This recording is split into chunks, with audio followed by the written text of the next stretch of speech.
Today I'm going to be doing a live stream of the recap of the Lone Star Open. So I hope that y'all will find this interesting, and I decided to do this as a live stream because when I was getting ready to put the video together, I just thought, well, why don't I just do this live, and then if people want to join me in the comments, we can have a little chat and stuff to talk about my matches, etc. So first thing, I just want to remind everybody about the giveaway. Again, it's not just a July giveaway, it's going to be July, August. So tomorrow, I am going to be having the Admiralty board meeting video, but will not be announcing a winner. September 1st is when I'll announce the winner. We're doing July and August combined. But just be sure to subscribe and comment in my videos, including the live streams, to increase your chances to win. And, alright, well, let's get on with it then. So first, let's talk about my fleets. I don't think I ever told you guys what I ended up finalizing on. So we're just going to use Ryan Kingston here. And again, this is all going to be very familiar to you guys, because you have seen this versions of this before. So with the Chimera, I decided to go back to, and a lot of this was a lot of help from like James Marr and a lot of y'all's suggestions and stuff to get to this final build. So Chimera on an Imperial 2 with Grand Admiral Thrawn, Commander Vanto. Went back to local fire control just because I like having salvo. Very much like having that as an option to use and as a deterrent. It actually worked quite well as a deterrent. That combined with point defense ion cannons. Several of my games, my opponent just chose not to shoot at the Chimera. They didn't think it was going to be worth taking the salvo back, plus being able to reroll at close range whenever they were in close with the Chimera. So that was an interesting deterrent. ECM, which is like you almost have to do, because without that, you know, then you're not getting to use your brace, and you're going to get, and that takes away the biggest part of keeping your ISD2 alive. And then LTTs, instead of XI7s, maybe because I love XI7s, but in this particular build without leading shots, I have 0 dice mitigation, so I just, you know, LTTs was useful, and also very useful, I found out, a couple of my games, for helping me focus down some squads with where you can add extra dice to shoot at just one squad. Quasar, with the retooling, basically when I dropped Gunnery Team for local fire control and did some other finagling, it gave me some points to be able to put flight controllers on the Quasar so it wasn't completely naked, and reserve hangar deck, so that way it's the pure squad pusher for anti-squad fighting. Then the Gazanti, another reserve hangar deck, and then the CommsNet allowed, basically helps me, combined with Vanto, keep the tokens that I want on my Imperial 2. And I can actually double up on 2 different types of tokens, and I have more options for switching my fleet commands, etc. Squads, this is what I ended on, was, you know, Vader, Merrick, Jinin, that was staying the same.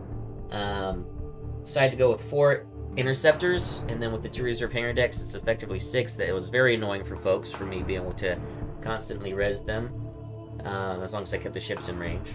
And then Black Squadron, because instead of a regular TIE Fighter, because I had 9 points, it's like, well, what can I put in here for 9 points?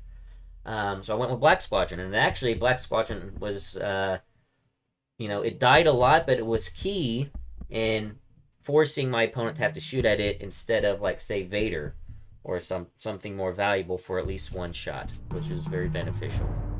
So yeah, notice I dropped Mauler, because and dropping Mauler was what helped me be able to fit flight controllers and an extra TIE interceptor. So I felt that was more valuable than having Mauler. And I actually really enjoyed it. And I really enjoyed this fleet, which is why I decided to play it the second day for the casual tournament, because I was really starting to find my groove for it. And this is the fleet I'm going to be bringing to Gen Con coming up this Saturday. I'll be leaving for Gen Con bright and early Wednesday morning, and the tournament's on Saturday, but I'll be there all week for hanging out with my friends from the Academy and doing other games and other things. But Saturday will be dedicated to the Armada Worlds Qualifier, which I have, by the way, 0 expectations for that. I'm only playing just because I'm going to be there. But if I do well, maybe win a game, great, but the kind of players I'm going to be playing there, I'm sure are going to be like really high level, so we'll see how I do. The only thing that's going to change is my missions. So these are the missions I brought to LSO. Advanced gunnery superior positions, which, you know, pretty obvious. Then the yellow mission, I kept going back and forth. Decided to go fleet and being. Played that a couple times. It was actually beneficial. I really like fleet and being, primarily for my Star Destroyer to be able to refresh my defense tokens as I'm being attacked. To be able to use a brace again, or to double salvo somebody, you know, that kind of thing. And it was actually turned out to be very useful for me. But one thing I am changing, just to give you guys a preview, I'm going to be changing this to Asteroid Tactics, because it sort of does the same thing. That was a suggestion from somebody. My only issue with Asteroid Tactics is that, historically, I've been really bad at placing the Exogors when I have a lot of squads, and really screwing myself over. But I think it's going to be replacing this with Asteroid Tactics for my Gen Con fleet. But anyway, that's not the purpose of this video. But anyway, so this was the fleet that I brought. So I wanted to give you guys this information. And my first match was against a gentleman named Dave. And let's go over his fleet. And he had an Onager and double interdictor with Admiral Constantine. And he said he's played for a few years, but this was his first competitive play. So it was nice to be able to play him, and it was really nice to see him be able to come to his first competition. And you can see his fleet here, you know, had the Onager with Constantine. Obviously, I was like, wait, Constantine? That's awesome to see Constantine on the board. I think he's the worst commander in the game, but, you know, it was cool to see him actually being fielded. The double interdictors, projection experts, you know, to basically help heal the grav wells, to like force me into position where if I don't want to be at speed 0. Yeah, and with Captain Brunson for additional dice mitigation, or dice cancellation, to help keep the Onager alive. These were his missions. I think Most Wanted was his red one. I can't remember. But the only reason I know his missions, because he chose to go second, which I think overall is what hurt him in that game, was choosing to be second. I think Most Wanted was his red mission, and then these were his yellow and blue, and I chose to go with Contested Outpost. The reason being is because instead of Doom Station 1, with Doom Station, everything's moving on the board, so there's a lot more, it's a lot more chaotic and potentially running over obstacles. Contested Outpost, I like that because I picked it because I knew where he was going to be.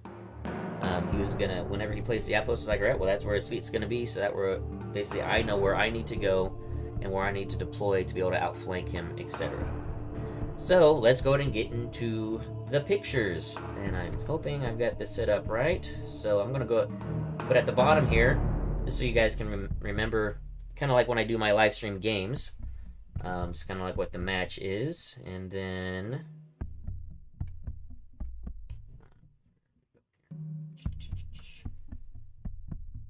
Alright, so this is I think a couple moves after round 1, because I forgot to take a picture immediately after deployment. So let me talk about deployment. So deployment was I put my Gazant, he placed the grav wells, which I thought was interesting, and I think this was just, you know, maybe lack of experience, or maybe just part of his strategy. But he put, from my perspective, on the left and in the middle. So if I didn't want to be at speed 0, I had to deploy to the right. And so I deployed my Gazanti right smack dab in the middle at speed 0. It didn't bother me. And then I started deploying my interceptors. And then I finally was able to see where his Onager was. And it was what I assumed. He was going to do what I've seen before with an Onager double interdictor, Onager in the middle, interdictors on the side, sitting on the station. So I just made my next choice easy. I deployed my Quasar as far right as I could, and then my Chimera close to it, but not too close where we'd ram with maneuvering, and set them both at speed 3. And the goal, and this is my strategy for dealing with Onagers in any Onager game, is to flank it, split my fleet if necessary, and get into its flanks by rushing it. And that was my plan. And we'll see if it worked. My main advantage here was that he chose to be second. Again, I think that was the biggest, maybe the biggest mistake he might have made, because of my speed and my maneuverability. Because I'm planning navs, by the way, the entire time. My Thrawn dials are all squadrons, but my dials for all my ships are navs for extra maneuverability. And he chose not to do Cataclysm round 1. So he didn't do Hondo and no Cataclysm, so I was in no danger round 1 of being shot at. So I just started to move my flank maneuver, and he starts to do some turns here too, because I mean it's obvious what I'm doing. So this is at the end of round 1. We're planning dials for the start of round 2, and as you can see, I mean, again, speed 3 is really fast, so I'm already in engagement range, even if it's that long. And I choose to reveal a Thrawn dial round 2 so that I can start engaging right away. And my first target is going on for his far right interdictor, just to clear that off. And if I remember correctly, that's the one that has the interdictor title. So I know that that's also high priority, so that to get rid of his reroll potential, force me to reroll for the rest of his fleet. And again, by being first player, I just want you to know, you can see the angles here. One, my Quasar is not even in the arc of the Onager's super weapon. I was able to swing him out far enough so that he wasn't in arc. So I don't even have to go with the Quasar first, because he's not in any danger. And since I'm first player, I'm going with my ISD to do a squad activation plus a long-range shot at the interdictor, and then I'm going to be able to swing myself out of the arc again. Just to let you, for the entire game, he never was able to fire a super weapon. I was able to always maneuver. Again, just from being the first player, he was never able to set up a shot, because I was able to go with the ship first that was in danger and get him out of arc, and just kept swinging wide, especially with the Quasar. He just kept doing wide swings just to make it really hard for him to angle the Onager around. So this is after, so this is after all my ships have gone, and I think he's moving his Gazanti to the end of round 2-ish. You see, I'm swarming that interdictor. I hit it with a long-range shot. I think I landed on that asteroid. I can't remember, but it wasn't a bad crit if I did. It wasn't terrible. Actually, no, I remember. It was a structural, so I was perfectly happy with that. Took 2 damage on the hull, no big deal. And again, with being first player, I actually don't even think, he still hasn't even moved the Onager yet, again, because I was way out activated because I was first player, and he has 4 ships, I had 3. But it didn't really matter. Again, by being first player, I didn't have to worry about the Onager super weapon. And the interdictor has taken, I think, a couple hull damage, but he was able to heal shields back up from projection experts and an engineering dial. And then, so this is the end of round 3. You notice that my Gazanti on this previous screen was right here. I just decided to move it up and turn it to the right, and he actually did the Onager killed him with, since he had no shots with the ignition shot, he was able to just do a normal front and side. Took my Gazanti out, but I was expecting to lose the Gazanti, no big deal to me. And so then at the very end, you see he turned his Onager as best he could. And I'm trying to remember why. I'm trying to think here, because right now he does have my Quasar in my ISD and arc. So I'm trying to remember why he didn't shoot it on round 3, because he would have had one of the options. Alright, so anyway, this is start of round 3, my first activation. And that's right, I remember now. So I decided to go with my Quasar first. And again, so I do apologize, guys. Going through all these pictures, part of this is also going to be me trying to remember how things played out, because it's been about a week, and trying to remember how things played. But yes, so my Quasar went first on this one, did squadron activations, and I actually went with Merrick and Jenin and them first to keep hitting that interdictor, putting damage on it. Then I moved my Quasar around. I think I forgot to take a picture in the interim. Yeah. So now I know why he didn't go with the Onager to shoot my ISD. Is because the interdictor wasn't dead yet, so he decided to go with the interdictor before the interdictor died to the ISD. It only had a few health remaining. So he played in engineering to, heal some damage, Took a pot shot at my ISD and a pot shot at my Quasar, because my Quasar ended up... oh, no, I'm sorry. I said that wrong. Why didn't he shoot at my Quasar? You know what? Oh, I remember now. That's right. The angle's wrong. You guys can see it here. Takebacks. There's going to be some takebacks here, guys, as I went through this a couple days ago, and I was trying to remember all the things that happened. But anyway, so yes, I did go with my IC first to kill the interdictor, and I did succeed. As you can see, this was immediately in the aftermath. But now I see now, with this top-down angle, we did the measurement. It was very close. His onager was clipping the back corner of my Quasar, but yellow dot to yellow dot, he had no line of sight. So he had arc to my rear of my Quasar, but he was crossing my line, so he actually couldn't shoot my Quasar with his ignition shot. So that's why, I remember now, that's why I decided to go with the ISD first, because he had no shot. And I was able to kill the interdictor, swing out hard right. Again, I'm navving the entire time. I've got my take evasive action.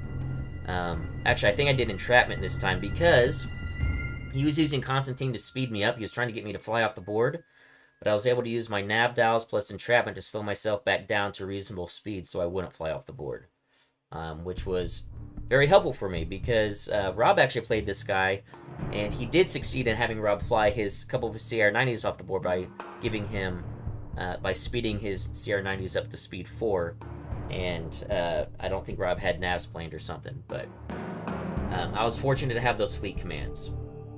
So now I'm in the flanks and starting to swing around,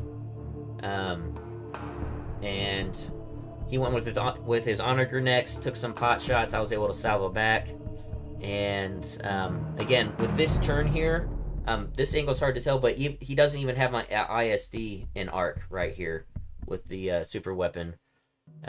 He might barely be clipping my back, but I think there might have been clipping my line. But I was going to go with the ISD first next round anyway. And he's doing a good job of healing it, like projection experts from the other interdictor onto the onager, etc. And he's also obviously gaining contested outpost tokens. I knew that was going to be... my goal was to try to only let him get 3, and then I would get 3 at the end. It turned out he got 4 because I wasn't able to turn in soon enough. And you can barely see it here, but on the other side of the onager, you can see his Gazanti there. So my first activation, my front arc, he was able to swing his onager out of my front arc, so I shoot at his Gazanti. And even with leading shots, not leading shots, but LTTs and 8 dice, no accuracies, so his Gazanti lives. Because I choose to send my squads after the onager. I mean, the onager is the more valuable target. I just wanted the Gazanti out of the way so I could swing around with my nav and get on the station and start challenging it for contesting the outpost. But it didn't die, so I actually end up ramming that Gazanti, which keeps me back, which allows him to collect a 4th objective token, or victory token. Yeah, this is where I do the ram. We do some more swinging out. He barely misses that asteroid. It was a pretty good maneuver on his part. And here he had chosen to speed up my Quasar. My Quasar is going speed 3. But again, unfortunately, I have a nav. If I didn't have a nav planned or entrapment formation, I'd would have flown off the board if you see the angle that my Quasar is going. But I had the nav, I had entrapment, so I was able to do a slowdown and a turn with an extra click. Or maybe I had take evasive action because I knew a nav plus that would keep me at speed 2 and turn hard enough. But anyway, just the versatility of Thrawn, because I don't have to worry about squad commands because the Thrawn dials are squad commands. I'm able just to nav all over the place and not have to worry about Constantine messing with me. So continue swinging around. You can see I was able to do a really nice maneuver with the Quasar to keep him on the board and swing him back in. Still focusing on that onager. It's almost dead. He actually ends up killing himself because these rounds of attacks here, I actually do kill him, but then he remembers last minute. It's like, oh wait, I have Brunson, and he had forgotten to Brunson a couple turns, which I still would have killed the onager. It just would have taken me an extra turn. But it lets the onager live on 1 health, but he then did... Okay, so I don't see the move here. So he actually then, on his maneuver, he didn't have a nav, so he has to go straight. And whether he turned or... Anyway, he hits the asteroid. Because even just going straight, the shield out overlaps the asteroid, and he only had 1 health left. So he ended up dying anyway, but remembering Brunson allowed him to take him, a couple. I think he did flacking. He didn't shoot at me because of the salvo. Didn't want to risk the salvo back. So I didn't get pictures of the remaining rounds. This is the end of the game. With his flacking with his interdictor, he ends up killing Black Squadron, which is kind of important.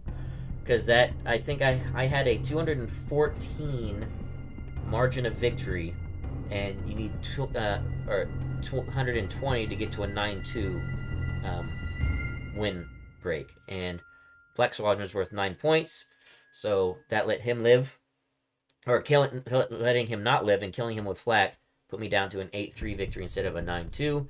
And the interdictor survived on 1 health. It was, I was like, almost had the tabling, but it was round 6. I had nothing, everything else that could come in, came in. There was nothing else I could do. And, and my Quasar was out of range.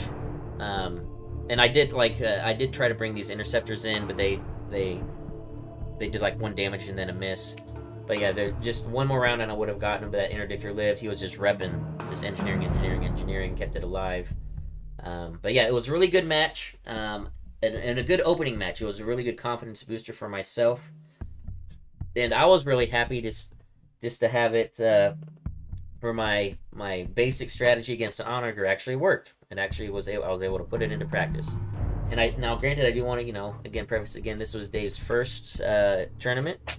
So it was his first time playing competitively, and obviously this isn't like one of those uber Onager double interdictor lists. I think they usually have Ramadi, and they do minefields and stuff and all that those shenanigans. But still a challenging list if you don't know how to handle it. And again, it was just a nice confidence booster to actually be successful. But as normally, I think has happened to me every tournament so far. I have a pretty good round 1, and then my second game, disaster strikes. So let me reset some images here, and we'll go while I'm getting those set up. Let me go and pull up Ryan Kingston again, and we'll look at the SSD, which got second place.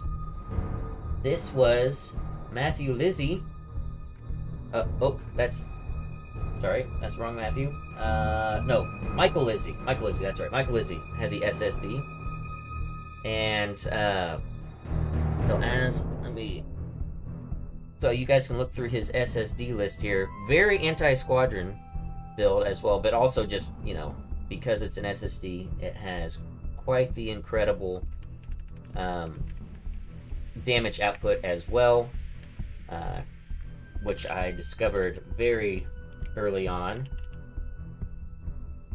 What can I spell? And the main issue I had here is that we rolled off, and because we were both at 400 points, I lost the roll off, and he chose to be first player. And I had my strategy when I'm playing the SSD. Okay, I know how to beat this. I know what to do against this. Well, the problem is not adjusting your strategy when things don't, If I was first player, my strategy would have worked pretty well. But as we discuss this dumpster fire, you guys will find out why I should have adjusted for me being second. Yeah, but anyway, one thing I want to tell you about an interesting combo, which we were able to confirm while we were there with Karnak, messaging Karnak. Combining flat guns and quad laser turrets, it means your quad laser counters back against squads are black dice. He's rolling double black for normal flacking, a black dice when he counters back against squads, and then he has LTTs. A pretty significant and scary anti-squad build he had on this SSD. And, alright, so let's go ahead and get into the match. Let's get my new picture folder set up here. Fortunately, there's no easy way to do this all at once. And still keep it organized. I'm trying to do the best I can. Alright, so now I talked about this in my brief day 1 recap, or the next day, or my end of tournament recap. that I lost in deployment. And this is where, and this is it. So let me just, so preview, guys, I get tabled. So for those that maybe didn't know, but if you heard me talk about this on Sunday night when I was in my hotel room, I got tabled here. And I was rethinking how could I have done this differently. And what I should have done is he put Hand of Justice down first. I did my Gazanti. I should have backlined my Gazanti more to give him more space to maneuver. And then he placed his SSD, and then everything was what I wanted it to be. If I were to do this game again, being first player, I'll place my ISD where it's at, but I'd move my Quasar to the farthest right flank as I could and put Merrick, Jendon, and Vader on that side, and maybe Black Squadron or something.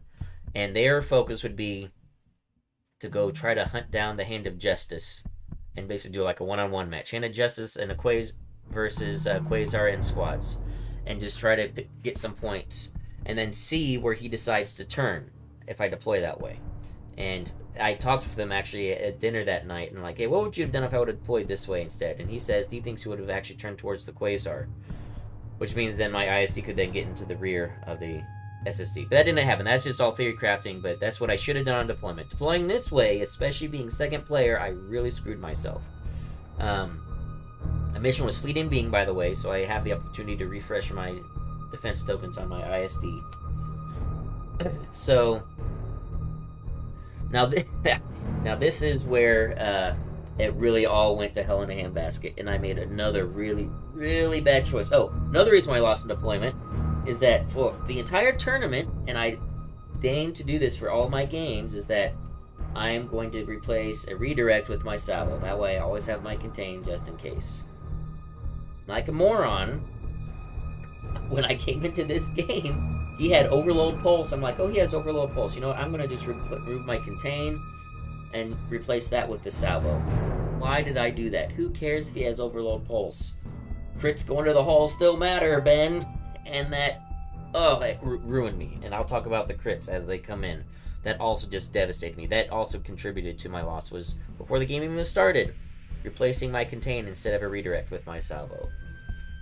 So, also in command dial planning, screwed me over. So, my normal command dials for the Chimera ship itself, I usually go nav, and then either, depending on how I think how fast the game's going to play, maybe another nav if I think I'm going to need it, or then just engineerings for the rest of the game until the last round, which will be a squadron, because by then I'm out of Thrawn dials. But the engineering is to keep my Chimera alive. For this, because I'm like, oh, we're going to engage quickly, I planned in engineering for my second dial, because I'm like, I'm going to be getting hit turn 2. Now, this is the start of turn 2. And he could have shot me long range with his Ravager. He chooses instead to go with the Hand of Justice.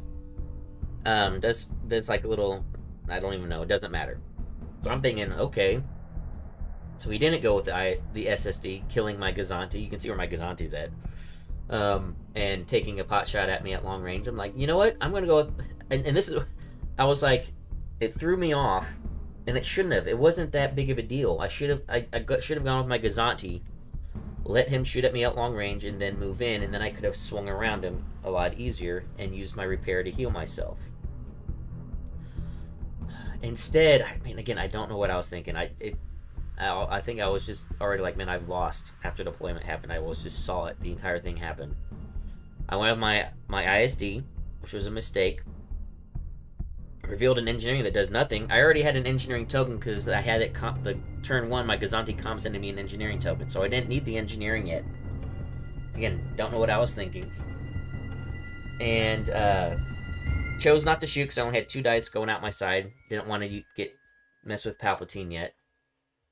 And decided to try to maneuver, but since I didn't have a nav dial, I couldn't maneuver well enough. And I ended up running into, you can see on right in front of my ISD there, running into that debris field, taking 2 damage. Excuse me, and put it on my port side. So, already a mistake. And then he now goes with the SSD and hits me at long range anyway. Obliterates my Gazanti, of course, with gunnery teams, the Confires. and then does this maneuver here. And this is when I knew I had lost the game. For sure. Like, it's like, okay, now I'm really done. Because I figured I can take one hit from the front, and then I can get around the side, and I should be fine. Nope, I'm taking a double arc. Because you guys, it's hard to see, but I am double arced. He's got me front to front and starboard side to front. And he's first player, there's nothing I can do about it. And the thing is, he might have tried to do the same maneuver if I had not gone with my ISD first, or something similar. But the thing is, then I could have seen where he was at, and then done my own maneuver. I could have healed my damage from the shot, done my own maneuver to make sure I'm not getting double arced, right? But no, he was able to set up his own double arc, avoiding the asteroid, and yeah, this was a devastating hit. The first crit I got was, well, he overload pulsed me, by the way, of course, because he got what he needed. And also he obliterates my quasar. He does the quasar shot first, kills the quasar, obstructed, then does gunnery teams, massive hit, side shot, massive hit. My defense tokens are exhausted. Fortunately, I'm able to use Fleet and Beam to get my brace back for the second shot, so I can use my brace twice, so it doesn't just wipe me out. Because he chose on the second shot, I think, to accuracy my contain instead of my brace. Or wait, no, I didn't have a contain. Man, why was he able to use brace twice? I can't remember. Because he gets a guaranteed accuracy with H9s. Forgetting what maybe he did one of my redirects. Can't remember. Anyway, I was able to use my brace twice for some reason, but it didn't help me. It didn't save me. Went and shots go internal. Get a crit. First crit, I can't refresh defense tokens, so they're exhausted now. And I'm like, well, I don't even want to take my shot when it's my turn. I have him double arc. He rams me, lands on the station, takes no damage. I take a damage from the ram. I have him double arc, but I'm not shooting him. All my defense tokens are exhausted now, and he has Palpatine. It's like, I can't start... And then if I start attacking with squads, they're going to be taking black dice. I was expecting, like, this is going to be a painful fight if I didn't... But by this point, I'm already like, alright, the IC is already crippled. I've taken 5 hull damage. There's no point in me shooting. It's like my squads... I can't do enough damage to the ship now because my squads have been neutered because the Quasar is dead. And attacking with the squads, he's just going to attack him back and he's going to flak him. So at this point, after I take this hit and I'm getting ready to activate my ISD, I'm like, I'm just going to try to run, keep my ISD alive. So in the squad phase, I just pull all my squads away out of flak range and just run them away.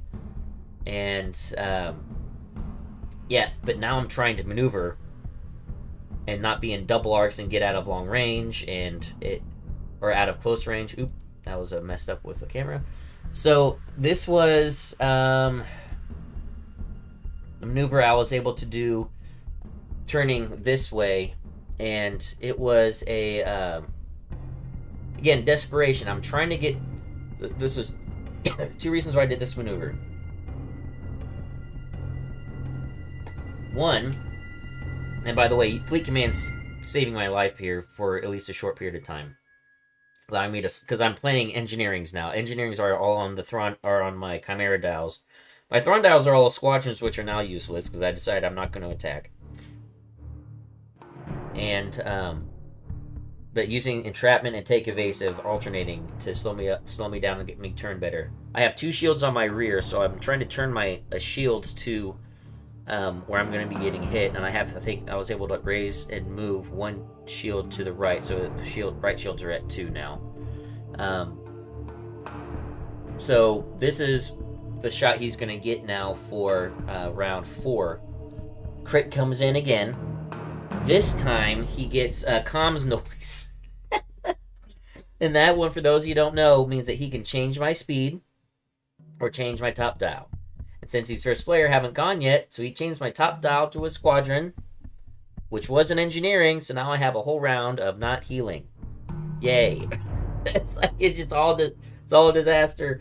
Think about it back, I probably should have had my Thrawn dials as engineering, so I had guaranteed healing, and not only for me, but for my entire fleet, in case, like, maybe the Quasar survives a hit and can run away. Yes. Did I hear you say it was a disaster? Yes, it was a disaster. My wife and daughter are in a show called Disaster right now. I down here just to make it, so you better appreciate it. I hope you guys appreciate that joke. Thank you. That was my exercise for Yes. the day, actually. Yeah, that run. Very nice. But yeah, that was like, oh, because I was thinking, I can now that I gotten around him, I'm thinking, I can get away. I just keep healing every round. With Vanto getting me tokens, just doing double healing every round, the token plus dial, and I can run. I can probably survive this as long as I don't let myself get double arced. But nope, took away that engineering dial, so now there's a whole round of not healing. Did you say you will survive? Okay, all the puns are coming in now. Did you make that joke too? No, you said. Yep. They're getting ready to go for their matinee show, so my wife and daughter are all in a singing mood at the moment. They're out getting ready to go perform. So I was trying to... So this maneuver here... Now, I could not maneuver in such a way to where I was not getting double arced. So I am getting the auxiliary and the normal starboard, but I was able to get out of medium range, so it's only the long range dice he's hitting me with. But by the way, I'm smoking. Smoke's trailing. I'm in big time trouble. I think I have like 4 hull remaining, maybe 5, something like that, combining with, and it's just, and no healing on this particular maneuver because again, comms noise took away my repair dial. And then this turn is also when he decided to turn his Architens in, because he's thinking like, man, I don't know if I can kill you now. You're out of sight of my long range and you're running. So he starts turning his Architens, and I'm like, oh crap. I won't be able to survive that. And his shot that he took with his SSD on this one, another crit comes in, of course, and this time it's the crit where you take damage if you're going faster than speed 1. I don't have shields to take this damage on. Or, like, even when I do my healing, it's like, I need my shields to... I can't be taking extra damage. And so, using entrapment formation, I slow down to 1. And maybe that was a mistake. Maybe I should have just used it to speed up to 3, take the damage on a shield, and just maybe try to get away. I don't know if it would have saved me or not. But you can see also, the squadron over by the Architens, you see that's Vader. I'm like, you know what? When he turned that Architens in, I was thinking, maybe Vader can help maybe drop this Architens before it shoots me. Or do like a combo kill or something, I don't know. Also, when I was thinking back, maybe I should have brought Merrick, Jin, and Vader with my ISD as just like escorts. Because I had Thrawn squad dials I could have revealed and used them to maybe kill the Architens if that happened, but I wasn't thinking that clearly when I made the decision to run with my squads, of keeping them close to the ISD just in case I need them. So this is where I slowed down to 1. Oh, I didn't pull it up, but actually Michael sent me the picture. But anyway, you can see that corner there. I was able to do a speed 1 turn, and my back corner is barely on the table. I almost put myself off the board trying to, again, stay at long range and do a turn to not be double arced.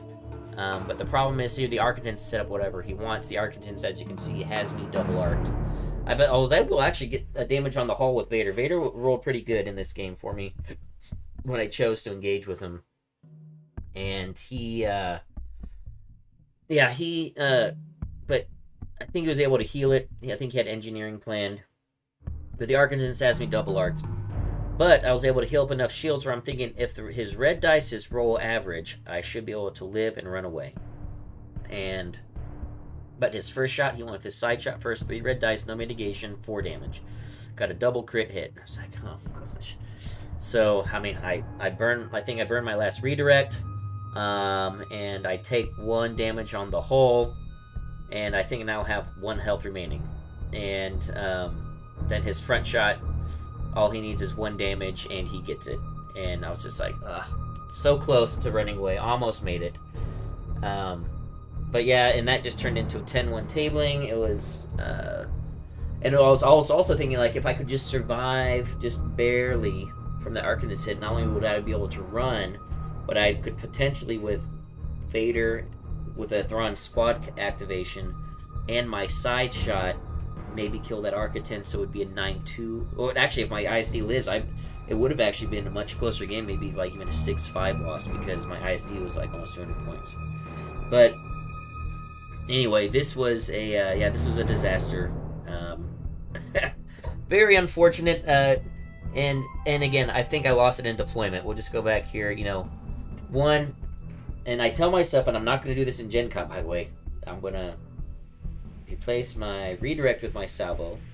Keep your contain, because crits can kill you, and crits did kill me in this game. But now, see, if I was first player, I think my deployment here, if I'm first player, is actually good, because I can set myself up. I can actually, when I maneuver, I can then the next round not have to worry about getting that really. If I was first player, he probably would not have set up himself like this. But if he did, if I'm first player, this is not a bad spot to be in. I take my double arc shots, squads hit him. I'll let my Quasar be sacrificed. No big deal.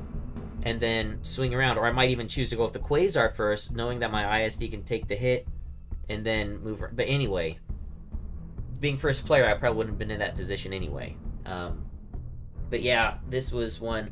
As second player, I should have thought about splitting and forcing the Super Star Destroyer to pick a direction to go, and then at least only half my fleet's in danger, and then I can choose, well, I'm just going to let half my fleet die, take a good loss, or maybe, like I said, if he turns towards the Quasar, like he said he thinks he might have done, then my ISD can actually go up into the flank, to the rear of the SSD, and maybe even, get it to half health or something, so.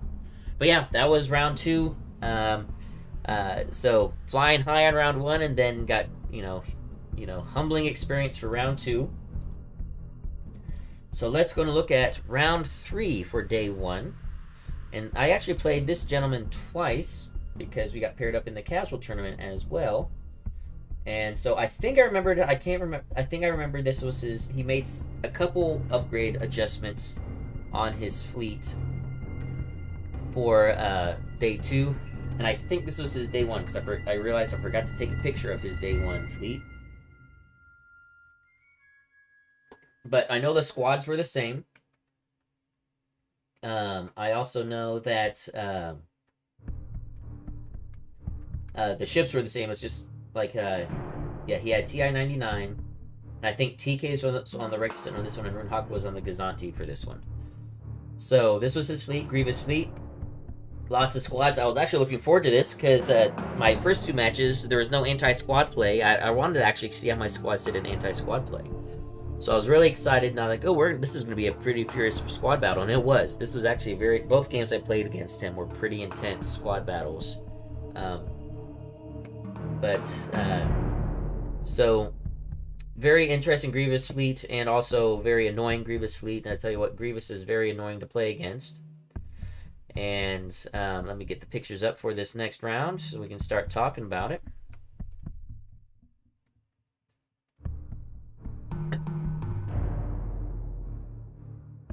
And this one was also, I was second player. He chose to be first. And he went with Fleet in Being again for this one. And this is after deployment. And let me get his name again. So yeah, this was Nick. So Nick is who I played twice. His Separatist list. And General Grievous. So you guys can see the...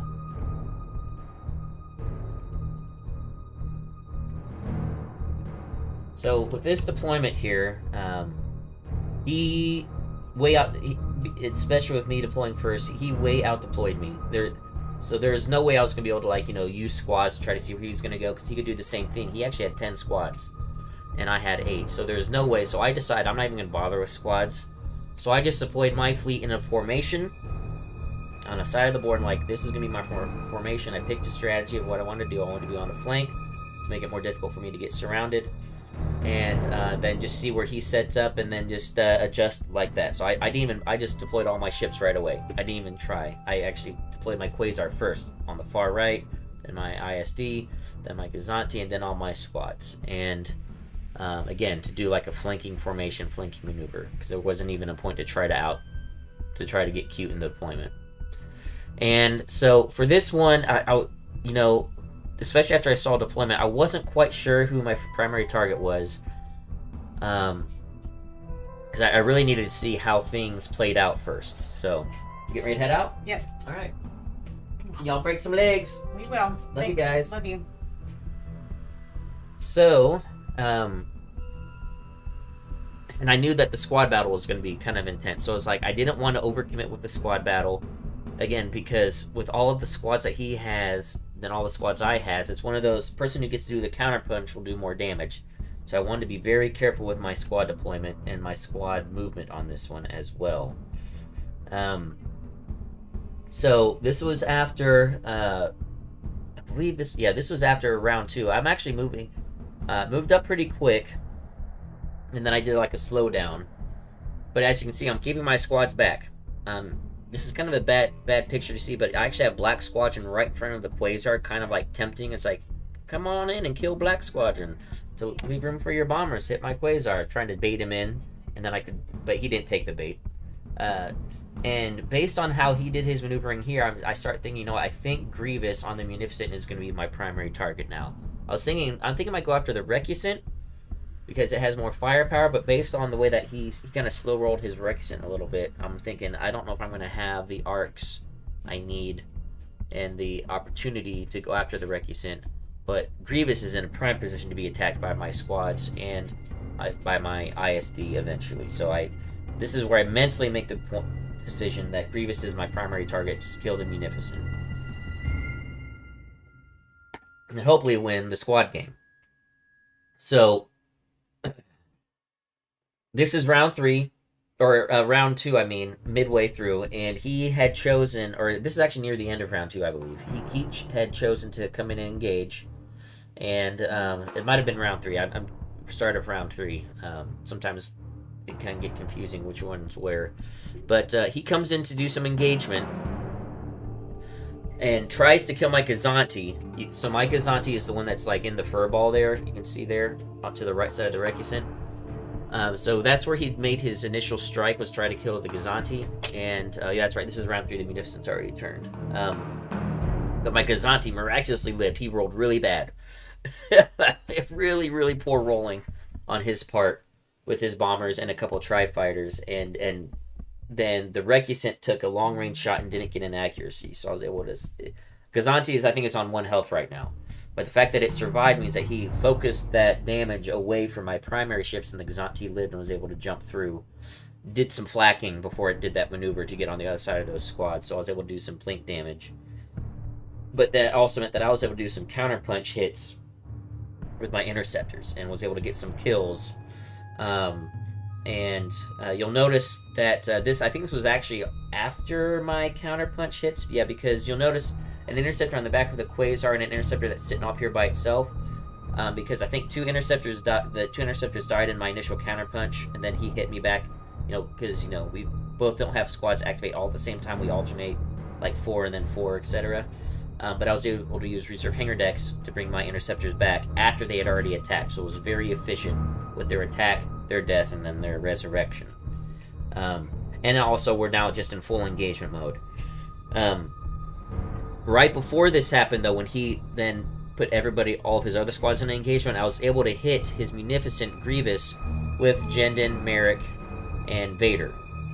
But now you can see they're tied up. But right before this picture, I took it, they were not tied up. I was able to do some bombing runs first, then they came in.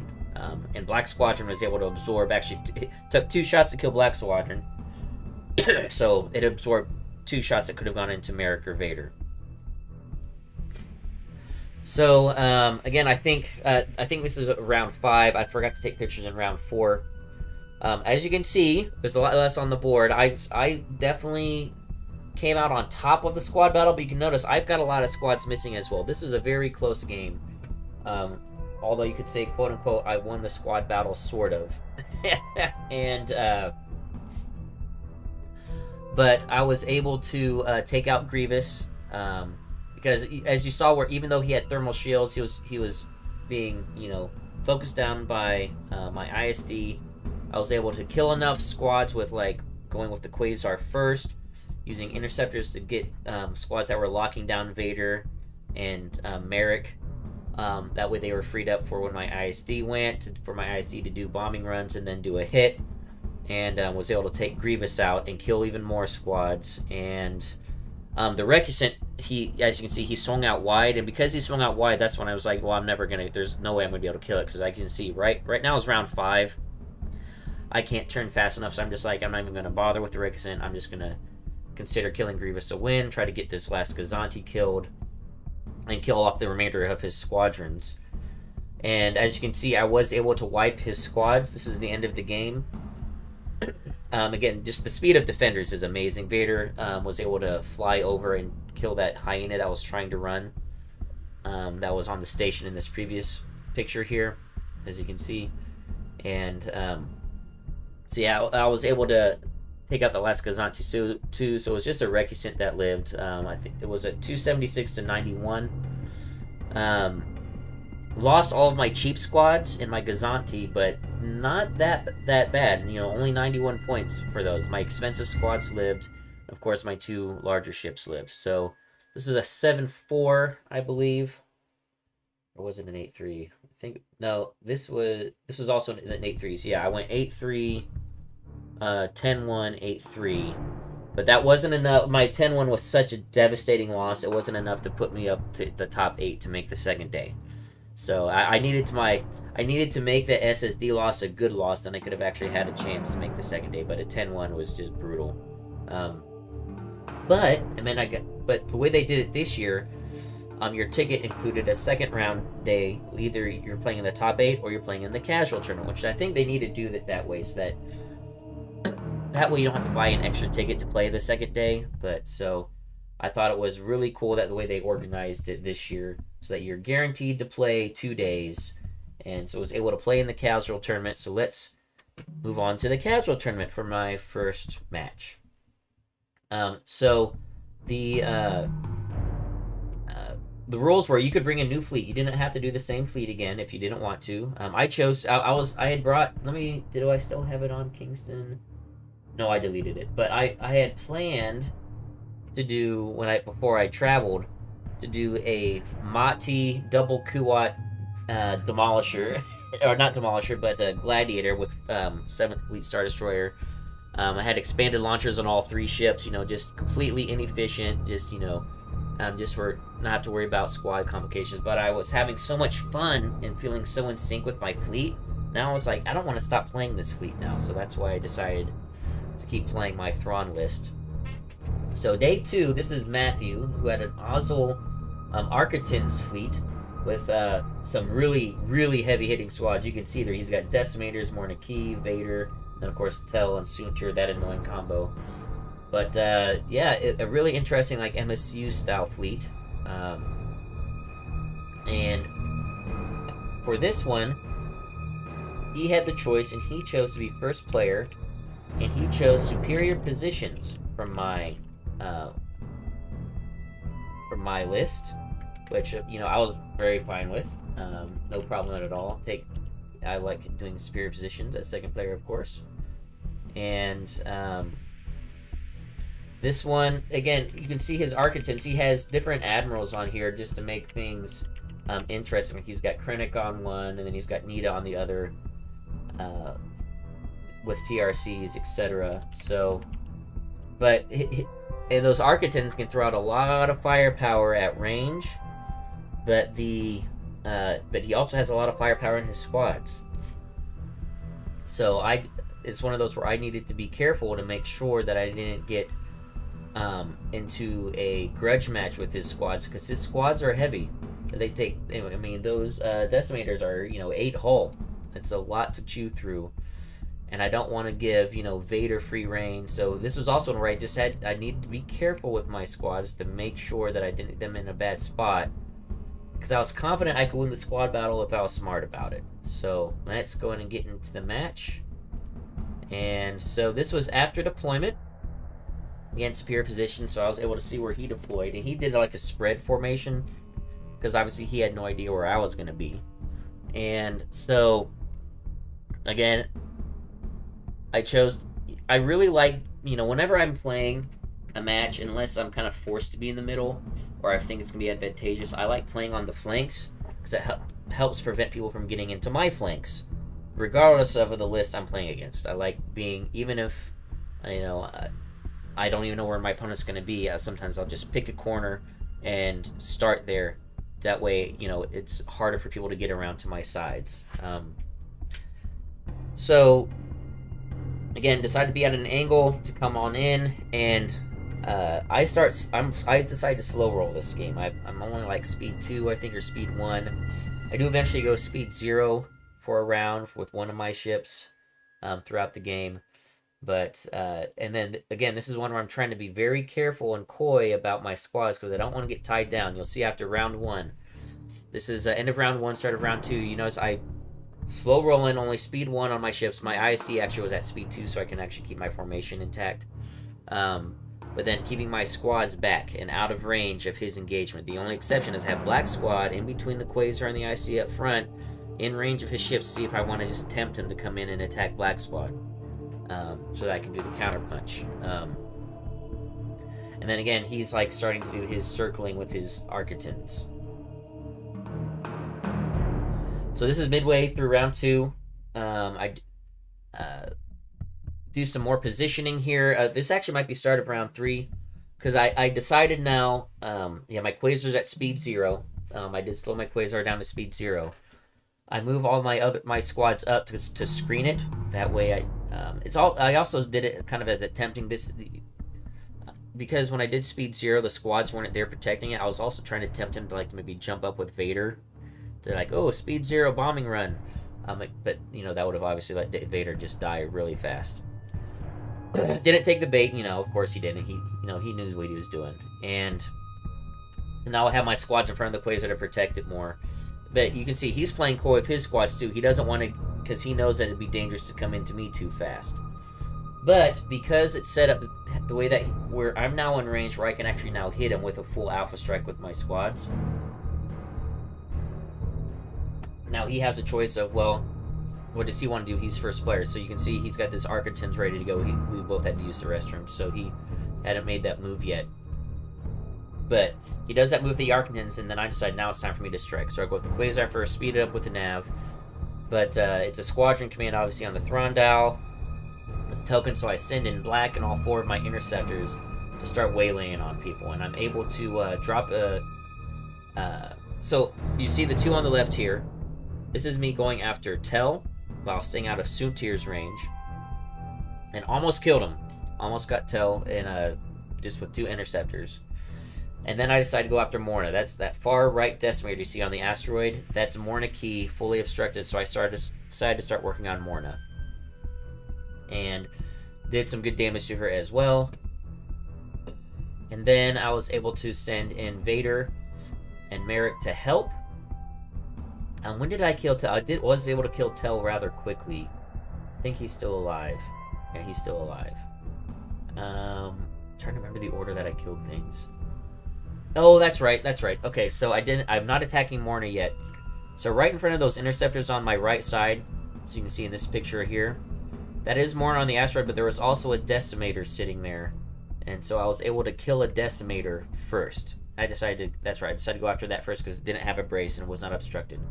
So I was able to kill a decimator with Black Squadron and 2 interceptors. So now, we're moving on to round 3, I believe. You can see he's moved Morna back. He's actually tried to move Morna back under Tel's protection. You can see she that decimator on the left there. That's where she was. This is actually after she died. You notice my interceptor way out there by itself. I was able to, again, just the speed 5 is amazing on squads. I was able to jump, get out of range of Tel, get out of range of Soontir, so I didn't have to worry about the Soontir, and I was able to basically get Morna in the back and take her out. And I think I have killed Tel by this time. Yep, Tel has died by this time. I was able to focus him down. And I think I've also focused Soontir by this... No, Soontir's still alive. That's right. Soontir is still alive at this point. But Soontir does go down eventually. Actually, I think I one-shot him with Vader. Yeah, so this is where I bring Vader in. I'm able to one-shot Soontir I was able to get the accuracy I needed, and then just did, I think I did 5 damage with hits and crits. And then he has one more decimator left, and then actually Vader, you can't see his Vader. He actually ran off to the bottom left where the station is. He's like, I'm just getting Vader the heck out of here, because he didn't want. He's trying to save points at this time. Now, as far as anti-ship, you guys have noticed there wasn't a lot of anti-ship going on. We were out of range a lot of the times. You can see my Quasar is in danger now, though, to these Architons. And my Quasar actually lived longer than it should have. It does eventually die, but it's getting hammered by these Architons, but he's rolling poorly. So I'm able to use my brace. He's doing minimal damage. So my Architons, or my Quasar, is actually still alive, so he has to focus more time on it. And even to the point here where it's like, now I know my Quasar is definitely dead. But I just want him to absorb some shots from the Architons. And he's actually not even choosing to shoot at my ISD. He had a couple shots with the Architons to shoot my Chimera. He just chose not to do it because he's like, no, I can't kill this thing, and I don't want to take those salvos back. And so chose not to shoot my ISD for the entire game. Architons, my Quasar, it takes him 2 Architons to kill it. It should have died to 1. It was like, had 2 health remaining, maybe like 1 or 2 shields, but he just rolled like crap. Even with a Director Krennic reroll, I think that's who he went with first, and so he had to do it again with Ozzel. Ozzel is the Architons that's by the range ruler, that green range ruler there. But my Quasar does go down eventually. You can see it's still alive. And both of these, the Architons that's running on the right side of your screen and the Architons that's to the port side of the Quasar are actually kind of somewhat damaged. I was able to do some bombing damage on them, and also my Quasar is hitting them, and doing some long-range obstructed shots with my ISD. So this is, I think, round 5. This might actually be round 6. This might be a final round. You see I was able to maneuver my ISD to where now all the Architons are threatened. And even the ones that hardly have any, like the 2 on the left, also is undamaged. And then the one that's on the close side of the screen is like minimal shield damage. But an ISD in that kind of range can one-shot an Architon, and I do end up doing that. But he's first player, and he chooses to go with the Architons that's on the right, and that's Merrick over there, by the way. That's who that defender is. And he has, I think, 2 health remaining, with maybe 1 shield on the back. Takes a shot, trying to kill my Gazanti, and also he wants to get him out of the front arc of my ISD. Unfortunately, though, I think... Yeah, again, just rolling, but he had some bad dice rolls with his red dice, just not doing what needs to be done. You can see he brought his Vader back. You look back out on the station, he brought his Vader back to help kill the Quasar, and also to kill a couple of my squads. He killed a couple of my interceptors after they had reserve hangar deck, so they were dead. But unfortunately, his Architon's couldn't get away, so this Architon's at the bottom, takes a shot, and tries to run. Doesn't kill the Gazanti, didn't get an accuracy, so the Gazanti lives. And he's like, ooh, okay, I should be safe. Well, unfortunately, Merrick was able to chase him down with Jendon to help, so I was able to do a Merrick Jendon double tap and kill that Architons. And then my ISD just completely obliterated this Architons here. With no help from squads, it was just a pure shot from the front, and I rolled really, really well. And it was just a hammering. And then the end thing, I was trying to kill his Vader, but couldn't do enough damage, so I had this Interceptor and my own Vader, but his Vader was still at pretty decent health, and he was able to, and I wasn't able to lock him down either. We were like obstructed, and I didn't have any squad commands up because I misplayed my my last dial for the. It wasn't a misplay, but my last dial for the Chimera was a concentrate fire instead of a squad. Usually I do a squad for my last dial, so I can have some squad activations. No, I did have a squad dial. How come I couldn't kill? I think I just rolled poorly. That's right. That's why I did. I just rolled poorly. I think I might have done a misplay with Vader to not lock down his Vader. Okay, so yeah, I was able to use a squad command to send American Jendon over to kill the Architons. Yep, and then this Interceptor jumped over to try to kill Vader. I think I rolled poorly, didn't get it. My own Vader didn't roll very well. And then he ended up killing...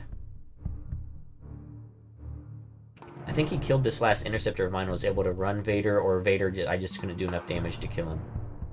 Yeah, this was... yeah, that's right. That's what happened. I just rolled poorly with my Vader and Interceptor shot shooting at his Vader. couldn't kill him, but his Vader also couldn't kill my guys. So, but I think he did end up killing that interceptor. But, and the reason why I wanted his Vader to be dead, so I could free up my Vader to do like a side shot, Vader shot into Ozzel. But Ozzel was pretty much full health. He was in no danger of dying. But anyway, this was a good match against Matthew, and again a good opening for my first round of second day. I felt really good about it. Turned out to be pretty close, but I think it was another 8-3 though. I had a lot of 8-3s this weekend. I was very happy with that. Yeah, it turned out to be an 8-3. And then so my second match for the second day was against Nick. Going against Nick again. Let me show you his modified Grievous list that he did. Again, it was pretty much the same. He just did some slight adjustments the second day to upgrade cards. So this was his day 2 list. Squads are the same. He moved TKs to the Gazanti. Put Rune Hako on the Recucent, and then Wat Tambor on the Munificent with Grievous to try to keep that Munificent more sturdy. Alright, let me adjust this here for the new match we're going to be talking about. And for this one, he chose to be first player. And he did just to change it up. Because he was second player. Oh no, he let me be first player. That's right, I'm sorry. I just remember he changed it up. But he was second player, so I picked from his missions. Now this is one where, just as something I just want to comment on to folks, that I think this mission is a trap. So these were his missions. Again, I can't remember on his red, but I'm pretty sure it was Most Wanted. But the two I remember having to choose from was Asteroid Tactics or Infested Fields. And I chose to go with Infested Fields, mainly because as first player going against Infested Fields, if you have squads, you have a strong possibility of being able to pick up some victory tokens really fast. Because Infested Fields, squads can pick up the victory tokens, and you can try to snipe them out from your opponent if they're not ready. Sorry, this was sorry guys. That was previous match. Need to get new pictures loaded. By the way, I've just been talking, but if anybody wants to ask any questions or make any comments, about something, feel free. All right, so this. Yes, that's right. I was like, so this was deployment. So I didn't realize this until after we had deployed, but apparently he had never played Infested Fields before, so I don't think he realized the objective token problems he had, because when I first played Infested Fields, I put all my objectives that I can pick near me, so I can just pick them up with squads easily. But he also put a couple objectives near me, so it kind of hurt him. As you can see, he put the Exogorths out to try to protect those, but my plan was I actually put squad commands. I have Thrawn squad commands, but I also planned squad commands on my Gazanti and my Quasar right away to do squad activations to send them out to go grab tokens. And after the Exogorths have made their attacks and disappeared, go get them to grab tokens, and then squad commands on round 2 to then pull them back if I'm still in range to command them if I can do it right. Excuse me. And then this deployment setup, again, this was one I knew he out-deployed me. There was no way I was going to know what he was going to do, so I deployed all my ships first. I did my Gazanti first, because I knew I was going to want squads nearby the two right side obstacles with the objective tokens. Then I also deployed my Quasar similarly. And I also deployed my Quasar at a side angle, because I wanted to be able to have him do kind of like this maneuver, because I knew, again, I didn't want him to get trapped again. Then put my Chimera on the left flank in a forward-facing position to... this is actually, I think, after like a couple maneuvers. This is definitely not deployment. My Chimera is way too far forward. I think this is after like a couple movements we've done for round 1. Excuse me. Also, I want to point out, by the way, the crap tables we have. Man, we were the redheaded stepchildren there. We got some of the really shittiest tables. See where his Recucent is after his move? That is 3 of my acrylic corner edges, the Admiral Tater acrylic ones, and one cardboard one just to keep that thing level. That's how much space was, and most of the tables were like that. Had this like really stupid. Of course, the 40k players have these nice flat, clean, and even the Legion players nice flat, clean tables. But anyway, I know we don't get the good stuff as Armada players. But anyway, moving on. So yeah, this is after Chimera had moved first, and I was waiting to move my squads out to pick up the tokens because I didn't want him to be able to snipe me with his squads if he wanted to try to jump out to kill some of my interceptors while they're not in range of reserve hangar deck. But anyway, let's talk about infested fields. If you're going to pick that as your mission, as second player, make sure you're deploying those obstacles close to yourself. You get 3 obstacle deployments. Keep them near yourself so your opponent can't snipe objective tokens away from you. But I was able to snipe. You'll see, round 1 I did squad commands. No, I didn't do squad commands. I'm sorry. Not round 1 because I wanted to wait for the X-Force to do their attacks first. Then in the squad phase, I was able to jump out with my interceptors, grab 4 objective tokens right away, so I'm already up. He does the same thing because he realized what he had done, but I'm still up by 3 objective tokens to his, or 4 objectives to his 1. So a net gain of 45 points that I just have in the bag right away. And then I have squad commands planned for round 2 to pull the ones that I'm in range of back.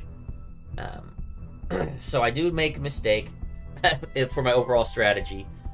At the bottom here, you'll see my Gazanti. I went with him first, and I forgot to do the squad command, so I left my poor interceptor out there all by himself, which he then sent over a vulture to try to kill it. But it was like it took 2 rounds for me to kill him because it was just squad phase activations. But anyway, that was just like a funny thing where I eventually was able to kill that vulture and then run away with that interceptor, and it lived at the end of the game. But anyway, so I want to talk about my maneuver here with my ISD. So I'm coming in hot. So I choose that, again, I decide based on how we're deployed, I guess Grievous is going to be my target again. I'm going after that Munificent. So I do this speed 3 maneuver to set myself up.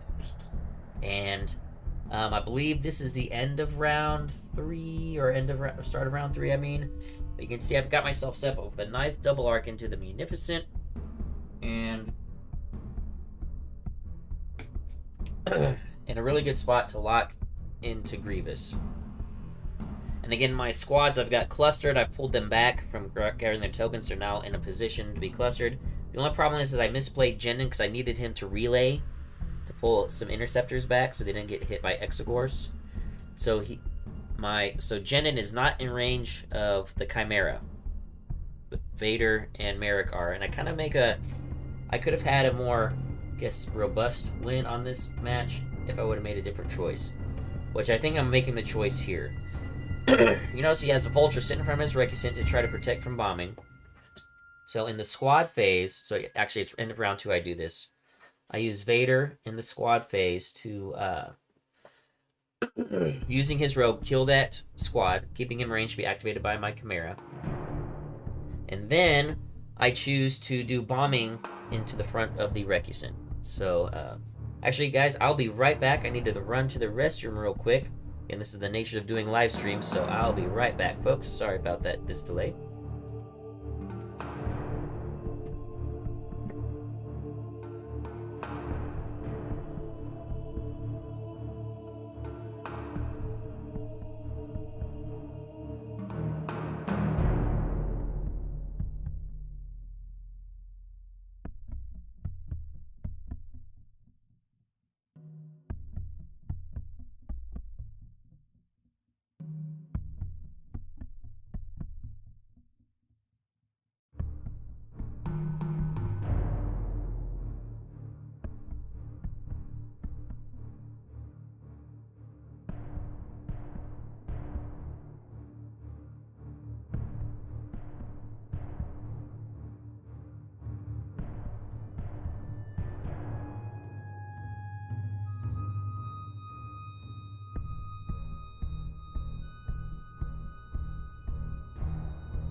Alright, sorry about that for that delay, guys. So anyway. So this is where I make a choice, which is probably a wrong choice. It didn't lose me the game, but it maybe lost me having a more efficient win. So at this point, I think this is round 3, start of round 3. I decided to go with my Chimera first, which that's an easy choice. Squad command, of course, on the Thrawn dial. Now I can grab 4 squads, but I'm not in range of grabbing Jendon. But I'm like, you know what? I have this opened up Erekison on the front. I have an obstructed front-to-front shot, because he was actually doing a really good job of maneuvering the obstacles that had X-Course on him. Because in infested fields, you can move obstacles that had X-Course on him. So he made an obstructed shot to the side and the front. But I'm thinking, I'll send in Merrick and Vader, and then do a front-to-front obstructed.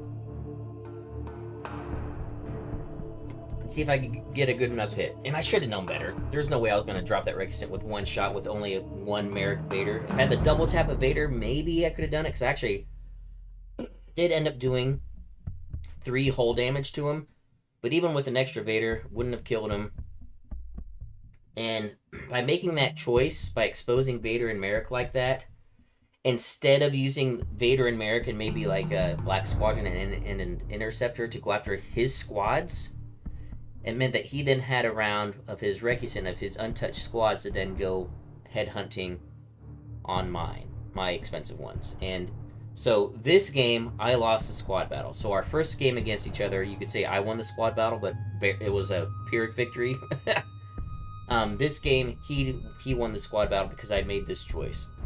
What I should have done is just realize, okay, I'm not killing the Recusant again. Just focus on Grievous on the Munificent, and use my squad activation to send Vader in, send Merrick in, send an Interceptor and Black Squadron in, to go wipe out some of his squads. His squads are just sitting right there. They're wide open to be hit. That's what I should have done.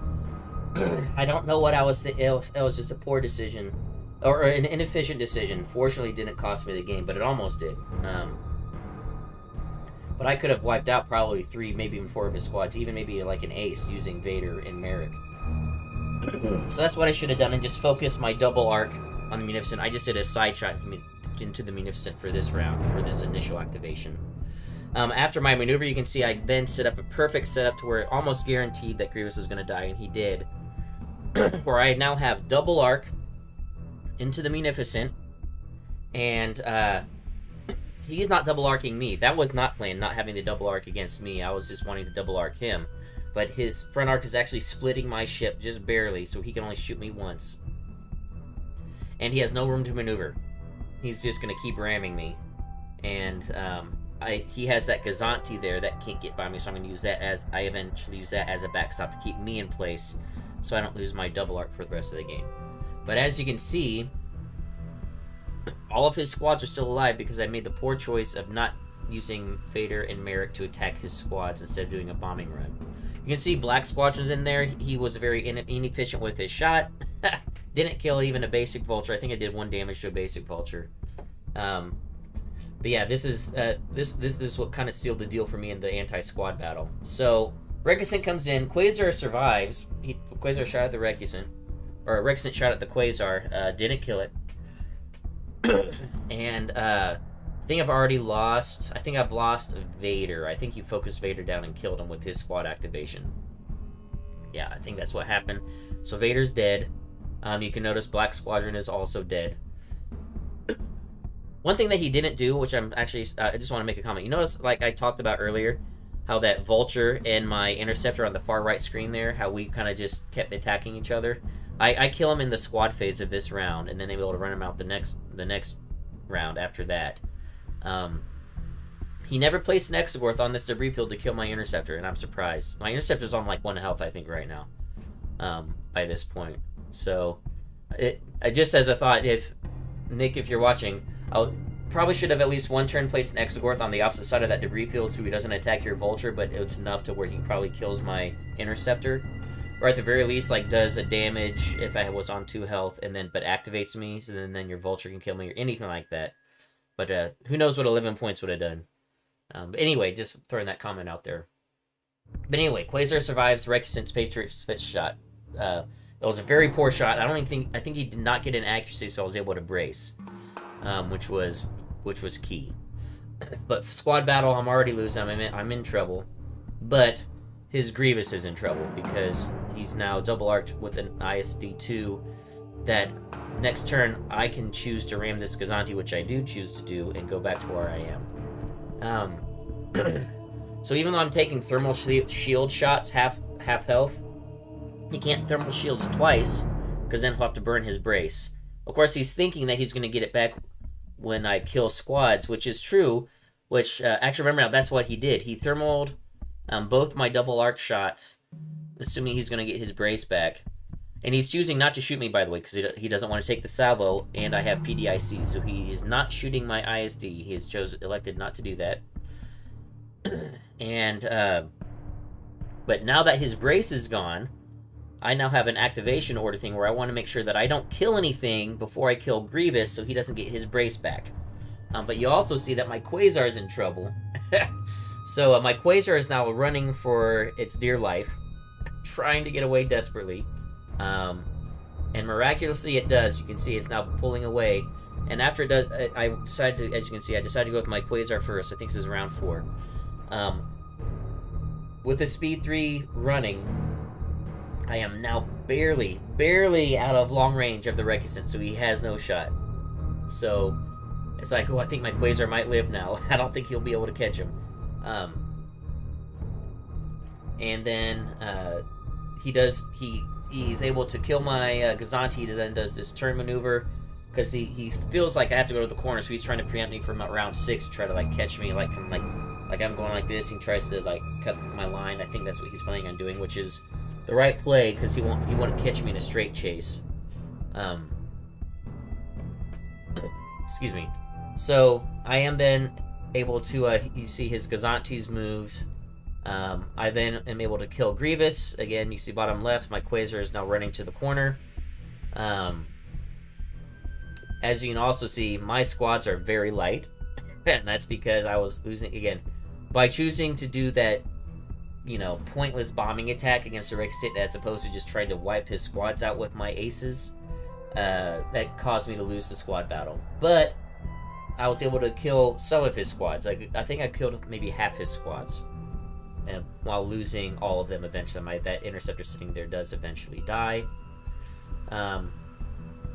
Based on the timing and on the activations they went, his Gazanti was able to get away. This is the end of the game, end of round 6. Again, another very close game against Nick. Both of our games were very close and also very high intensity as far as squad play and everything. So this was a 7-4 victory for myself, a closer game than our first one. And and a very good game. Nick was a very good player, and I loved being able to play squad versus squad. I was really happy I was able to have a few games of really good, intense squad versus squad action, because those are my favorite kind of games to play. Alright, so now let's talk about my last fight. It turned out that, got to play Aaron the Search again. It was the only player that I played that I never played before, or that I have played before. I was really grateful that all my other games were against new players. Which is what my main goal was for this tournament, was want to play new people. But as it turned out, Aaron and I are now on top table, but the rankings are really close, so we can easily get jumped. But, so this is his list. This thing is just disgusting. That's Bail Organa. He loves Bail Organa. Tranquility and Spot on the Venator. 2 Acclimators with thermals, intel, swivels. I mean, this is just a disgusting list. So much firepower and just brutality incarnate. And I'm just trying to think of what can I do to get some kills and then run and lose as little as possible. Because I've played against this list before. Against Aaron, or I should say a version of this list. Not the exact one. And he wiped the floor with me. He tabled me. So I'm just trying to think, how can I not get tabled? What can I do? And this turned into be a very close game. So let's go ahead and let's get it pulled up. Come on. There we go. So this was deployment, and I did have deployment advantage. And once I saw where everybody was going to be, I decided again, pick a corner and try to flank and try to defeat his fleet in detail. and while also that far right acclimator trying to keep him out of the game until the very end, where it might not, matter. So for this game, he chose to be first. It's a roll off. We both had 400. He rolled off. And I was like, crap. I really wanted to be first player in this match, but he got the choice and he chose to be first, and I was like, crap. Now I'm in trouble. And he chose Fleeting Being, which it was one of those where it's like, this was one where I did not care about my tokens. If he gets 15 points, if a ship lives, no big deal. I was running to the corner in this one, and I did not care about losing my tokens. I think both of us were like this. We decided that we don't care about our tokens. I think he lost his round 1. I think I lost all mine round 2 or 3. But yeah, so my goal is to, with my Quasar and ISD, run to the corner and try to just engage one ship at a time. That's my only hope. So this is me kind of doing that move to the corner. So I kind of turned in a little bit. I probably should have just kept going to the corner. Probably shouldn't have done the turn in there, going more straight. And he's also doing a turn, obviously, to face me. Now his far acclimator, I think he misplayed some.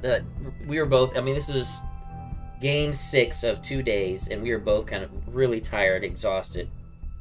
Aaron made several mistakes in this game where he could have easily beaten me. I made a mistake in this game that caused my loss to be worse. I actually would have won. We'll talk about it, where I made a really, really bad error that actually did cost me the game. But anyway, so his far right acclimator, instead of having navs, he had like Confires playing. He's like, well, I'm not. He's like, what did I do that for? I think he got his acclimators mixed up when he was planning his command dials. So the far right acclimator is coming in a lot slower. And again, you guys see all the little corner tabs having to hold ships up. Gosh, these tables were so bad. All right, so this is round 3, and so I've taken a hit. I think this is where I've taken the hit from the acclimator, and I've now gone into the acclimator. Yeah, so I took a long-range shot, I think, or it might have been a medium-range shot from the acclimator, and oh no, this is right before the shot happens. Yeah, so this is the maneuver that I did. This is start of round 3, I believe. Maybe start of round 2. Again, I'm sorry guys, I get the rounds mixed up sometimes. But he had a choice with his acclimator to slow down to speed. He actually could have slowed down to speed 0 with his acclimator on the far left. And since he's first player, he would not have been in danger. He then could have just gone with it first. He chose to move forward, and we were actually in close range here. I remember this now because a PDIC saved my life. PDICs! Speaking of, I forgot to talk about this in the Superstar Destroyer. That really close double arc he had on me, I forgot my PDICs. 2 crits went in. Oh, if I would have used PDICs, I could have reduced damage on average by 2. A double into a 1, another double into a 1. That actually I would have let me live. But anyway, I did not forget PDICs after that. But, oh gosh, that was so annoying. But anyway, I remember my PDICs here, and it saved me from taking an assault proton torpedo. You got a hit crit on a black. After lots of rerolls, he used veteran gunners and everything. Got his hit crit, and I'm like, PDIC into a regular hit. I was like, whew, no APT. And no accuracy, so I was able to use my brace without ECM. That's huge. So I was able to, that way my token can be used for healing. Because again, I'm doing the same thing here. I play nav, and then engineering is all the way through. Squadrons on the Thrawn dials. So then he does his maneuver, and this is where he's at, where I come in and start hitting him with squad activations, ISD, and I'm actually able to drop his acclimator in 1 turn. I think it's actually the Quasar that gets the kill. A little insult kill there. Which is kind of funny, because the Quasar here, you can't see it, but the Quasar is actually double arcing him. Front and side arc, so I was able to actually, I think it was with the double arc, I was able to kill his acclimator. So this is where, where I make my big mistake. But so you see his Venator here. He's got his Venator takes some shots. By the way, my IC's, it's taken a pounding. Fortunately, oh hey James, how's it going? Yes, very happy with the PDICs. I'm glad you're in chat. I did decide to go with local fire control and salvo just because I love salvo. But the PDICs were huge, and I'm going to be keeping them on my ship for when I go to Gen Con. And not only practical use, but as a deterrent. I had a 2 games where my opponent chose not to attack me because I had salvo and PDICs. So they just chose not to even shoot my Chimera as a target. So just as a deterrent, they're effective. But yes, PDICs were a good choice and a good change. So that was very... Thank you for getting me off the leading shots and doing that and Link Turbo Laser Towers. So, again, taking a pounding, but again, Aaron's not rolling the greatest. So his dice aren't super hot. The Venator shots, he took the front and the spot shot. No assault proton torpedoes. I was able to PDIC out of one of them again. So now this is, I don't think this is where I make my big mistake, but I'm starting to go into his Tranquility now, which again, as folks know, trying to take out Tranquility is such a pain in the butt. It's just a grind. And I do have him double arced here, and I am shooting him twice. And I'm getting good damage on him. I'm actually hitting him pretty well, and I think by the end of this activation this turn, I think he's down. I think he has no shields left, but his Pelt is able to projection experts, and he has a Bale engineering token to heal himself up as well. So this is round 4, I believe, after his Venator has taken his shot and moved. So now he's blocking me. I'm now trapped, and he's out of my double arc. So this is where I make the mistake that actually loses me the game. So I go, he does his shot. Now I go with my ISD first, and squad command, go in, hit him with my squads. Then I get a really awesome, I almost kill him. Oh man, he has 2 health remaining, and I ram him, so he has 1 health remaining after I have an incredible front shot from the ISD. Almost killed him with 1 shot, and I just needed, I had Intensify. I had switched to Intensify on this one. So even with an LTT and an Intensify, I couldn't get the extra damage I needed to kill him with a ram. The key here, though, I was so excited about the shot. I was like, oh, it was so close. I then move to my maneuver. I do the ram, and I forgot to shoot out my side medium range into that Pelta. And that is key, because his Pelta right now is double arcing me. And then, now I wouldn't have killed him, but it would have been able to start the work that I needed. So, forgetting to shoot that Pelta comes back to haunt me. It basically means that my ISD dies faster than it should have. So now this is round 5. His Venator does not have any double arc. I know it's really weird to see because of the way the table, the table lip is and everything. He doesn't have any double arc, so he just gets 1 shot into my ISD. He's able to heal with a Bale Engineering. But he chooses to ram me instead. He heals some shields, but once he takes the shot, he chooses to ram me. I think I only have like 4 health remaining now on the ISD. So he chooses to do a maneuver to ram me, turns to the right, swings his butt, kills himself, gives me a damage. So now I go with my Chimera. I only have the side arc. He did not get in my front arc. And I'm unable to kill the Pelta, even with Vader, Jen, and Merrick. I missed killing the Pelta by like 2 health. Or maybe even 1 health. Which, if I would remember to shoot him the previous turn, the Pelta would have died. The reason why it's key that the Pelta didn't die with this attack of mine is the Pelta is double arcing me, so he gets to do a double arc shot into me. He gets accuracies to stop my salvo, so I can't salvo him back and kill him. But basically, the Pelta gets an extra round of shooting into the Chimera, putting even more damage on me, which lets this Acclimator at the end of the game finish me off in round 5 instead of round 6. And that's important because, okay, so not dead yet. Let me go on. Let's move on. There we go. That's when the Venator died. Shooting at the Pelta. Pelta didn't die. Round 5, I do finally kill the Pelta, but the Pelta already had an extra round of double arc shooting at me, which he shouldn't have. So in round 5, he now then does his Acclimator swivel mount long range shot, kills my Chimera. Barely kills my Chimera, by the way, which if that Pelta had not had that double arc shot on me, the Chimera would have lived 1 more round, which means that he wouldn't have had round 6 to wipe out my my Quasar. So he does end up tabling me. It would not have been a tabling if I would have remembered to shoot the Pelta. But even though I was tabled, I still killed his Pelta, an Acclimator, and a Venator, so it was still a very close game. I only lost 4-7. But I realized I actually would have won 8-3 because if I would have killed that Pelta, or when I should have, if I would have shot the Pelta and not forgot to shoot, because that means my Quasar would have lived, because he would have had to shoot my Chimera round 6 instead of the Quasar, and all of my squads would be alive.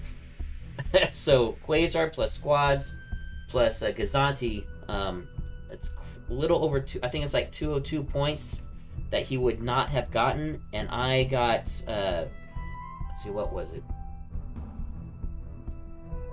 Yeah, I scored 315 points, and he only would have gotten like 196, I think, whatever the cost of the Chimera was. So I actually would have won if I would have remembered to shoot the Pelta, and then that would have given me the overall victory for the casual tournament. But as it stood, I got 3rd place. Aaron got 1st place for the casual. I got 3rd place, and Social General Rob got 5th. So we are very happy with that outcome. Northwest Arkansas representing for the casual tournament. You could say the best of the worst, the losers bracket. But and with this final game, again, it was just a tough match. I don't think I would have changed anything of my tactics. I just need to remember to shoot the Pelta out that side shot, and then it would have meant the Quasar survives, which means I would have been able to keep all my points for my squads and my Gazanti. But yeah, very happy with the way this tournament went compared to my first LSO or Las Vegas. 4 wins and 2 losses, and only 1 loss was bad. I mean, I feel like it was a night and day difference, and so glad that I'm glad to see that I'm improving.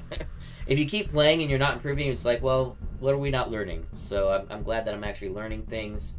I'm really glad for all the advice I was given for people for when I did all my practice matches on Livestream, and I'll be taking this same list to Gen Con. Let's go and pull that up to show you guys again what my list is going to be, because I don't want to worry about building a new list and getting used to a new list, and I don't want to. So I'm just going to bring what I'm comfortable with because it's such a quick turnaround. The only thing I'm changing is I'm switching from fleet and being to asteroid tactics, and I just need to be smart about using the Exogorse not to screw myself. But really utilize the asteroids to allow me to get my braces and my braces back and my salvo back. So, and it can be helpful even with like my Quasar too. So I don't have to worry about taking damage from the asteroids in that mission. So I think I'll probably be, if I'm a second player, it's probably going to be asteroid tactics every time. And I also think I'm going to get my butt kicked every time. Because this is the world qualifiers. But I am going to go in with the expectation of doing well. I want to do well, but I don't have any anticipation of making the top 8 going to round 2 or day 2. I'm just playing just to have fun because I'm going to be there anyway with my academy friends with our yearly reunion we do there at Gen Con. So I'll try to remember to do. I'll probably do a preview Saturday morning video. And maybe Sunday morning, because I actually have a Battletech game I'm playing right after the Armada tournament on Saturday, so I won't have any time to do a recap, like a quick recap, but I'll try to do something maybe Sunday to let you guys know how I did on Saturday, and then probably do a similar thing like this, like a live stream recap of my games that I play on Saturday. So it's going to be a 4-day, or a 4-round day on Saturday, playing 4 games. It'll be 2, then lunch, then 2. So yeah, well, thank you guys again for watching, and again, thank you for all the assistance with list building and for practice for those that played me on the live stream, and thank you for those people that I played at LSO. I was very happy I got to play 4 new players that I'd never played before, and I hope I can do the same thing at Gen Con. I hope everybody I play is someone I've never played before and get to meet new people. So, alright, I'm going to sign off. Don't forget to subscribe and comment throughout. So it's all July videos and starting tomorrow, August videos. We're combining the giveaway. Just remember guys, combining the giveaway for these awesome downsize at command dials from Admiral Tater and my downsize set of 10 downsize at dice from Baron of Dice. So thank you guys again. I'll give you guys an update when we get to for Gen Con and when the day comes, and look forward to letting you guys know how I did there. So until next time, take it easy.